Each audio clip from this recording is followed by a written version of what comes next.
ಒಂದೇ ಸರ್ಕಲ್ನಲ್ಲಿ 2 KSRTC bus, ಇಬ್ಬರು ಬಚಾವಾಗಿರುವ ಒಂದು ಅದೃಷ್ಟಕರ ಘಟನೆ ಈಗ CCTV ಕ್ಯಾಮೆರಾದಲ್ಲಿ ಸರಿಯಾಗಿದೆ.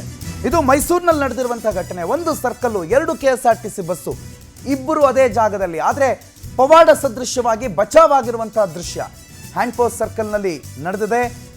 ಒಂದು ದೊಡ್ಡ ಅನಾಹುತ ತಪ್ಪಿದೆ. ಮೈಸೂರಿನ HD ಕೋಟೆಯ ಹ್ಯಾಂಡ್ ಪೋಸ್ಟ್ ಸರ್ಕಲ್ನಲ್ಲಿ ಒಂದು ದೊಡ್ಡ ಅನಾಹುತ ತಪ್ಪಿದೆ. ರಸ್ತೆ ಅಪಘಾತದಿಂದ ವೃದ್ಧೆ ಮತ್ತು ಯುವಕ ಪಾರಾಗಿದ್ದಾರೆ ಕೂದಲೆಳೆ ಅಂತರದಲ್ಲಿ. ಜನವರಿ 24ನೇ ತಾರೀಕು ಆಗಿದ್ದಂಥ ಘಟನೆ ಇದು.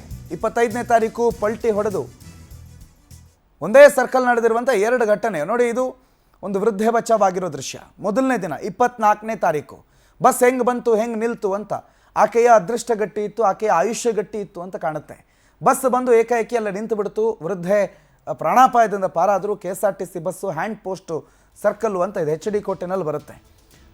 ಟರ್ನ್ ಮಾಡೋ ಸಂದರ್ಭ ಇದೇ ಜಾಗದಲ್ಲಿ ಅದೇ KSRTC ಬಸ್ ಅಡಿಗಡೆ ಮತ್ತೊಬ್ಬ ಯುವಕ ಬಿದ್ದು ಇನ್ನೇನು ಅಪಘಾತದಲ್ಲಿ ಸಾವನ್ನಪ್ಪಬೇಕು ಅನ್ನೋ ಹಂತದಲ್ಲಿ ಕೂದಲೆಳೆ ಅಂತರದಲ್ಲಿ ಪಾರಾಗಿದ್ದಾನೆ. KSRTC ಬಸ್ ಅದಷ್ಟು ವೇಗವಾಗಿ ಬರುತ್ತೆ ನೋಡಿ. 2 ದಿನ 2 ಘಟನೆ ಒಂದೇ ಸರ್ಕಲ್ನಲ್ಲಿ, ಇಬ್ಬರು ಕೂಡ ಪ್ರಾಣಾಪಾಯದಿಂದ ಪಾರಾಗಿದ್ದಾರೆ. ಆದರೆ ಅಲ್ಲಿ ಒಂದು ಬ್ಲೈಂಡ್ ಸ್ಪಾಟ್ ಇದೆ ಅನ್ನೋದು ಸ್ಪಷ್ಟ. KSRTC ಡ್ರೈವರ್ಗಳು ಅಲ್ಲಿ ಕಾಣದೆ ಸೀದಾ ಬರ್ತಾರೆ, ಅಥವಾ ಅಲ್ಲಿ ವಾಹನ ಬರುತ್ತೆ ಅನ್ನೋದ್ರ ಅರಿವಿಲ್ಲದೆ ಜನ ಏಕಾಏಕಿ ನಡ್ಕೊಂಡು ಬರ್ತಾರೆ ಅಂತಂದರೆ ಅಟ್ಲೀಸ್ಟ್ ಎಲ್ಲ ಏನಾದರೂ ಮಿನಿಮಮ್ ಅಲ್ಲಿಗೆ ಪ್ರಿಕಾಷನ್ ತೆಗೆದುಕೊಳ್ಬೇಕಾಗತ್ತೆ. ಜನ ಓಡಾಟಕ್ಕೋ ಒಂದು ಝೀಬ್ರಾ ಕ್ರಾಸ್ ಹಾಕೋದನೋ ಅಥವಾ ಒಂದು ಸಿಗ್ನಲ್ ಹಾಕೋದ್ರ ಮುಖಾಂತರನೋ ಏನಾದರೂ ಮಾಡಿ ಅಲ್ಲಿ ಆಗಬಹುದಾದ ಅಪಘಾತಗಳ ಸಂಖ್ಯೆಯನ್ನು ಕಡಿಮೆ ಮಾಡಬೇಕು. ಯಾಕಂದರೆ ಬ್ಯಾಕ್ ಟು ಬ್ಯಾಕ್ 2 ದಿನ ಒಂದೇ ರೀತಿಯ 2 ಅವಘಡಗಳು ನಡೀತದೆ ಅಂತಂದರೆ ಇದು 2 ದಿನದ ಘಟನೆ ನಾವು ನೋಡ್ತಾ ಇದ್ದೀವಿ. ಇಂಥದ್ದು ವರದಿ ಆಗದೇ ಇರುವ ಅದೆಷ್ಟು ಘಟನೆಗಳಾಗಿದೆಯೋ ಗೊತ್ತಿಲ್ಲ. ಸುರೇಶ್ ಈ ಬಗ್ಗೆ ಹೆಚ್ಚಿನ ಮಾಹಿತಿ ಕೊಡ್ತಾರೆ ಫೋನ್ ಸಂಪರ್ಕದಲ್ಲಿ. ಸುರೇಶ್, ಏನಾಯಿತು ಅನ್ನೋದಕ್ಕಿಂತ ಮುಂದೇನು ಮಾಡಬೇಕು ಅನ್ನೋದ್ರ ಬಗ್ಗೆ ನಾವು ಚರ್ಚೆ ಮಾಡಬೇಕೇನೋ. ಇಂಥ ಘಟನೆಗಳು ಒಂದೇ ಸರ್ಕಲ್ನಲ್ಲಿ 2 ದಿನ ಆಲ್ಮೋಸ್ಟ್ ಎಕ್ಸಾಕ್ಟ್ಲಿ ಸೇಮ್ ಘಟನೆಗಳು ನಡೆಯುತ್ತೆ ಅಂತಂದರೆ ಅಲ್ಲಿ ನಡೆಯುತ್ತೆ ಡೈಲಿ ಇದು ಅಂತ ಅನಿಸುತ್ತೆ. ಇದನ್ನು ತಪ್ಪಿಸೋದಕ್ಕೆ ಏನು ಮಾಡಬಹುದು? ಏನು ಸರ್ಕಲ್ ಅದು? ಭಾಳ ಭಯಾನಕ ಕಾಣ್ತಾ ಇದೆ ಸುರೇಶ್. ಬಹಳ ಮುಖ್ಯವಾದ ಸರ್ಕಲ್ ಹ್ಯಾಂಡ್ ಪೋಸ್ಟ್ ಸರ್ಕಲ್ ಅಂತ ಬಂದ್ರೆ ಆ ಒಂದು ಸರ್ಕಲ್ ನಿಂದ ಒಂದ್ ಕಡೆ HD ಕೋಟೆಗೆ, ಮತ್ತೊಂದು ಕಡೆ ಸರಗೂರಿಗೆ, ಒಂದ್ ಕಡೆ ಮೈಸೂರಿಗೆ, ಮತ್ತೊಂದು ಕಡೆ ಕೇರಳಗೆ, ಈ 4 ಪ್ರದೇಶಗಳನ್ನ ಸಂಪರ್ಕ ಮಾಡ್ತಕ್ಕಂತ ಏಕೈಕ ಸರ್ಕಲ್ ಅದು ಹ್ಯಾಂಡ್ ಪೋಸ್ಟ್ ಸರ್ಕಲ್. ಇದು HD ಕೋಟೆ ತಾಲೂಕಿನ ವ್ಯಾಪ್ತಿಗೆ ಬರುತ್ತೆ.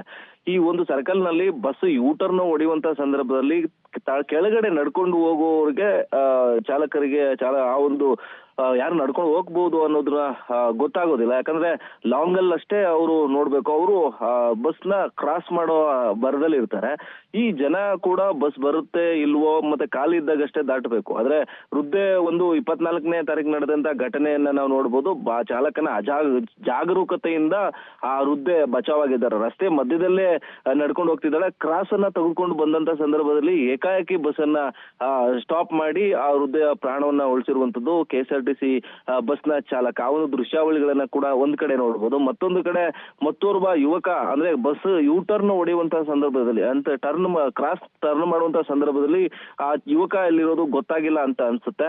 ಆದ್ರೆ ಅದೃಷ್ಟವಶಾತ್ ಆತನ ಕಾಲನ ಮೇಲೆ ಮುಂಬದಿಯ ಚಕ್ರ ಹರಿಬೇಕಾಗಿತ್ತು ಅನ್ನೋ ಒಂದು ದೃಶ್ಯ ಅದು. ಆದ್ರೆ ಯುವಕ ಕಾಲನ್ನ ಎತ್ಕೊಂಡು ಪಲ್ಟಿಯನ್ನ ಹೊಡೆದು ಬಚಾವಾಗಿದ್ದಾನೆ. ಏನೂ ಆಗೇ ಇಲ್ಲ ಅನ್ನೋ ರೀತಿಯಲ್ಲಿ ನಡ್ಕೊಂಡೋಗಿದ್ದಾನೆ. ಅಂದ್ರೆ ಇದೊಂದು ಪವಾಡ ಸದೃಶವಾಗಿ ಇಬ್ಬರು ಏನು ಬಚಾವಾಗಿರುವಂತದ್ದು ಒಂದೇ ದಿನದ ಅಂತರದಲ್ಲಿ. ಅಂದ್ರೆ 24ನೇ ತಾರೀಕು ಜನವರಿ 2025, 25 ಜನವರಿ 2025. ಅಂದ್ರೆ 2 ದೃಶ್ಯಗಳು ಕೂಡ ಸಾಮಾನ್ಯವಾಗಿ ಒಂದೇ ಸರ್ಕಲ್ ನಲ್ಲಿ ನಡೆದಿರುವಂತದ್ದು.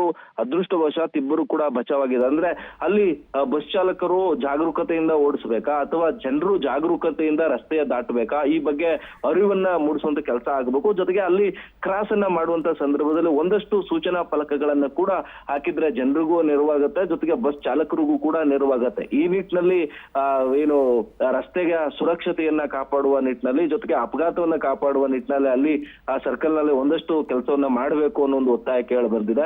ಅಮಾಯಕರು ಗೊತ್ತೋ ಗೊತ್ತಿಲ್ಲದೇನೆ ದಾಟುವಂತ ಸಂದರ್ಭದಲ್ಲಿ ಪ್ರಾಣವನ್ನ ಕಳ್ಕೊಳ್ತಾರೆ. ಜೊತೆಗೆ ಅವರಿಗೂ ಕೂಡ ಅರಿವನ್ನ ಮೂಡಿಸ್ಬೇಕು. ಜೊತೆಗೆ ಜನರು ನಾವು ಎಲ್ಲಿದ್ದೀವಿ, ಇದು ಆಕ್ಸಿಡೆಂಟ್ ಸ್ಪಾಟ್ ಅಂತೇಳಿ ಅರಿವಿಲ್ಲದೇನೆ ದಾಟುವಂತ ಜನರು ಕೂಡ ಒಂದಷ್ಟು ಎಚ್ಚರಿಕೆಯಿಂದ ಈ ವಿಡಿಯೋಗಳನ್ನ ನೋಡ್ಕೊಂಡು ಇನ್ನು ಮುಂದಾದ್ರೂ ರಸ್ತೆಯನ್ನ ದಾಟಬೇಕು ಅನ್ನೋದು ಮನವಿಯನ್ನು ಕೂಡ ನಾವು ಮಾಡಬಹುದು. ಪ್ರಣತ್, ಥ್ಯಾಂಕ್ ಯು ಸುರೇಶ್ ಮಾಹಿತಿಗೆ.